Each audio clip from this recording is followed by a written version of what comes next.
The United States is one of the biggest Spanish-speaking countries in the world, coming in second place after Mexico with more than 42 million Spanish speakers. And California used to be part of Spain's colonial empire, and of course, it also used to be part of Mexico. Think of the names: Los Angeles, meaning the angels, San Diego, San Francisco. And if you didn't know, San and Santa both mean saint. San as masculine, Santa as feminine. And if you're from California, are you familiar with the Spanish missions? Well, these were run by friars like Junipero Serra from 1769 to 1821, and their main goal, to convert Native Americans to Christianity. They called the northern part of California Alta California and the lower part Baja California, High and Low California. And to this day, one of the 31 states of Mexico, Baja California, is still called Baja California. In 1821, Mexico won its independence from Spain, and then California became part of the new Mexican Republic. But that all changed in 1848 when, after the Mexican-American War, California became part of the United States, along with many other territories, such as present-day Arizona, Nevada, Utah, and parts of Colorado, Wyoming, New Mexico, and Texas. That's enough history for today. Let's look at some informal words in Spanish used in California. So whether you live in California or are just visiting, these are interesting words and phrases you should know. I like to say that most of these words and phrases are quite informal, so please be aware of that. I don't recommend that you go around saying them to people you don't know. Okay, so the first word we have is Chicano or Chicana. Now, someone who is Chicano is of Mexican descent that was born typically in California or in the United States. This is also considered a cultural identity. So it's basically a person of Mexican descent who was born in the United States. Typically, a Chicano has a much closer tie to the Mexican culture and the Chicano culture located in California. Now we have this next word, which is considered to be quite rude and vulgar, which is pocho or pocha. So just like a Chicano, a person who is a pocho could be born in the United States and also is of Mexican descent, but typically they've lost touch with their roots. So they might not speak Spanish or be super closely tied to Mexican culture. Once again, I don't recommend you go around saying this. It's just I want you to know the history of the word. Like I said, if you're Chicano and you would like to explain the difference in the comments, that would be great. Next we have caló, which is a variant of Spanish slang spoken by Chicanos in California. My grandparents, they came from Mexico. My parents were born here, I was born here. Now this is typically associated to be more barrio Spanish, but for example, we could say, ese vato es bien firme. That dude is really cool. And that would be a version of caló.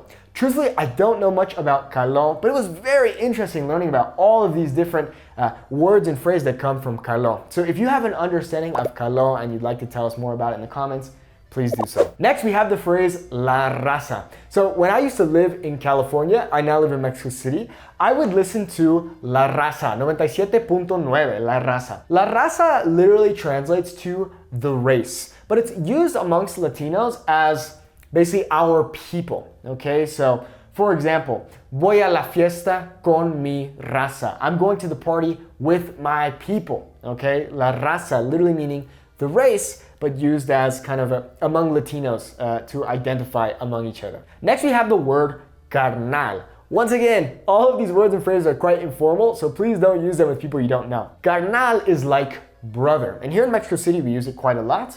Carnal. Once again, it's informal, meaning bro, brother.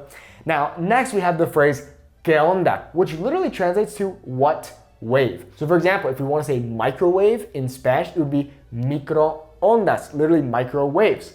¿Qué onda means what's up. So for example, you could say ¿qué onda, carnal?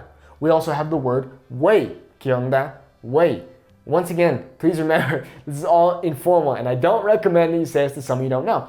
But if you want to know about Spanish that is spoken in California, then you should learn these words. Next, we have the word platicar.